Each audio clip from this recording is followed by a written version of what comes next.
Assalamualaikum warahmatullahi wabarakatuh.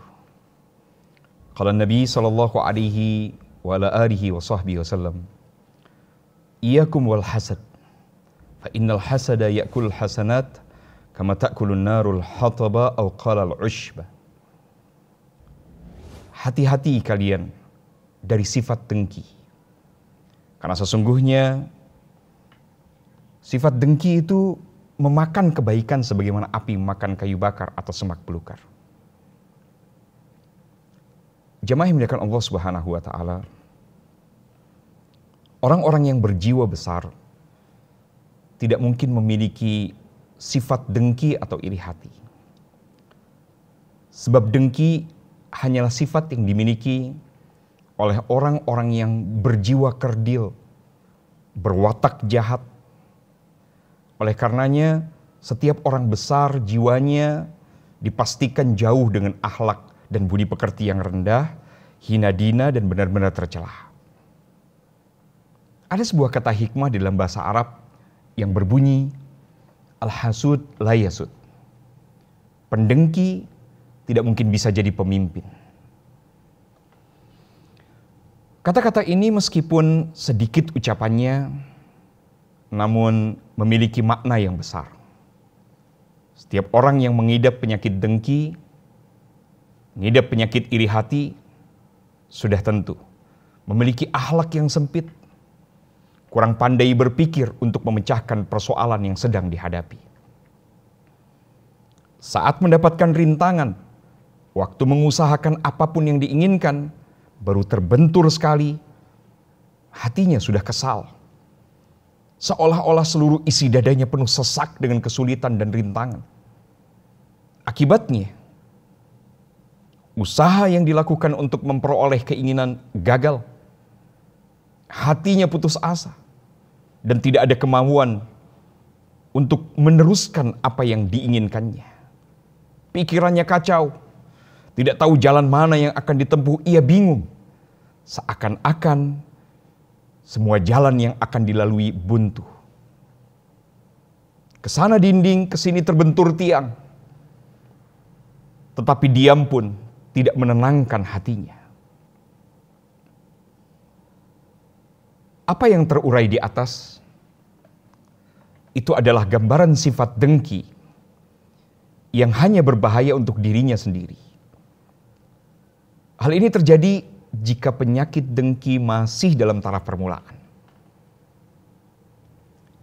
Tetapi apabila telah bercampur dengan watak pribadi, maka orang yang berpenyakit dengki tadi pasti akan bertambah keburukannya dengan melakukan hal-hal jahat terhadap orang lain. Manakala si pendengki melihat seseorang sedang memperoleh kenikmatan atau menyaksikan seseorang mendapatkan satu kedudukan atau jabatan yang dianggapnya terhormat, atau mendengar saja salah seorang dipuji, dijunjung tinggi karena memperoleh sukses besar yang dicapainya tanpa mengenal lelah, maka si pendengki yang setiap saat, setiap waktu hanya bersantai, tiba-tiba marah hatinya. Merah padam mukanya, ia mengamuk dan menggerutu entah kepada siapa. Jemaah yang dimuliakan Allah Subhanahu wa taala.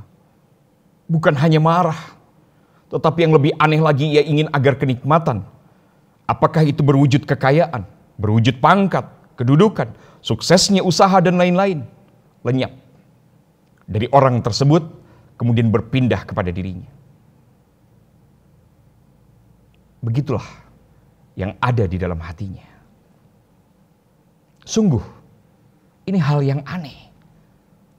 Tanpa bekerja, tanpa usaha, tanpa mencucurkan peluh, bahkan tanpa menyingsingkan lengan baju. Tetapi yang diinginkannya harus sama dengan apa yang dilakukan oleh orang lain yang berusaha. Kenikmatan yang telah menjadi milik orang lain hendak ia rebut, dan orang lain tersebut kehilangan nikmat itu.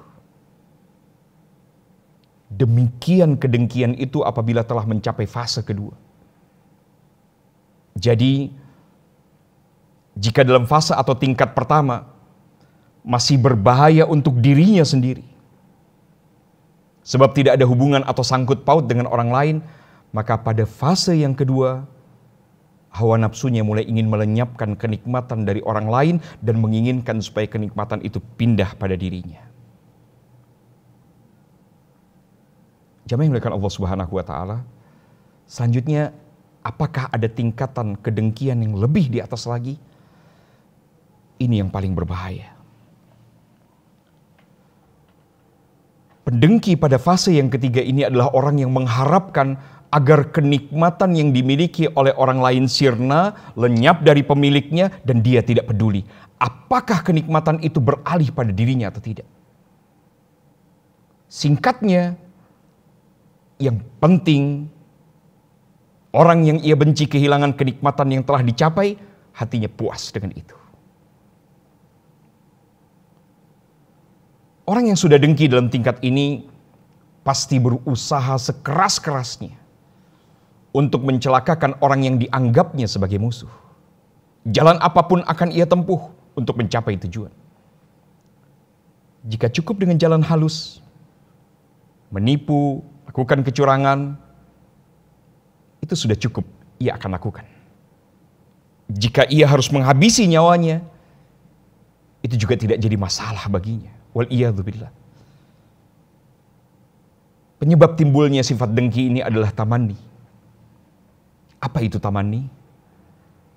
Angan-angan kosong tanpa disertai usaha untuk menghasilkan sesuatu. Ini yang menyebabkan seorang menjadi tidak menentu arah tujuan hidupnya. Berangan-angan yang tidak jelas. Ia ingin memiliki apa yang dimiliki oleh orang lain berupa kekayaan, kedudukan, pangkat, jabatan, atau kenikmatan yang telah didapat beralih pada dirinya. Meskipun ia bukan ahlinya, bahkan tidak punya keahlian sedikit pun tentangnya. Jemaah yang dimuliakan Allah Subhanahu wa taala, maka hindari sekuat mungkin sifat tamanni ini dengan yang pertama, banyak bersyukur.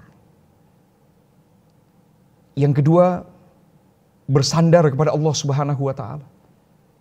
Dan yang ketiga, banyaklah mengingat kematian. Dengan banyak bersyukur, orang bisa mencapai tujuan lebih efektif daripada orang yang hanya berusaha untuk menjatuhkan orang lain. Dengan bersandar kepada Allah, mudah-mudahan Allah lindungi kita.